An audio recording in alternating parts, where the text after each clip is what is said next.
Hello, this is BBC News broadcasting in the UK and around the globe. I'm Anita McVeigh and these are the latest headlines.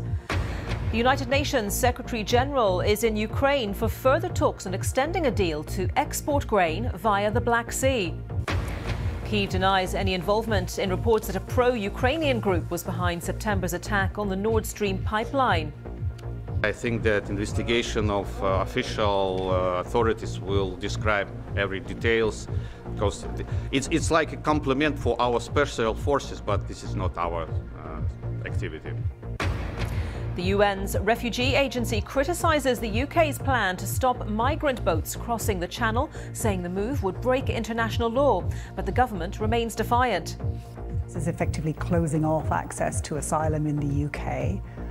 For people arriving irregularly. We believe it's a clear breach of the Refugee Convention. They will enable us to take very bold and forward-leaning steps in order to reduce the rights of people to claim and to thwart their removal.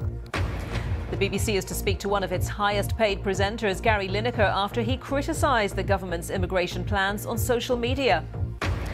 And a BBC investigation examines online romance scammers, revealing how they con people out of hundreds of millions of dollars.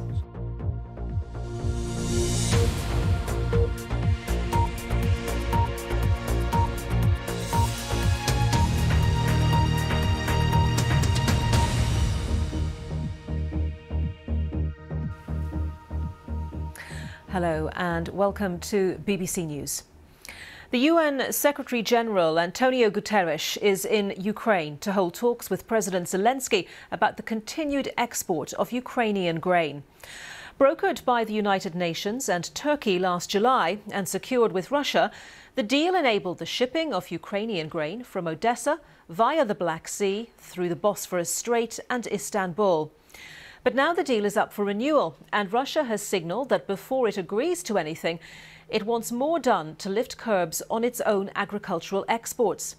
Our diplomatic correspondent James Landale is in Kyiv and explained more about Russia's position.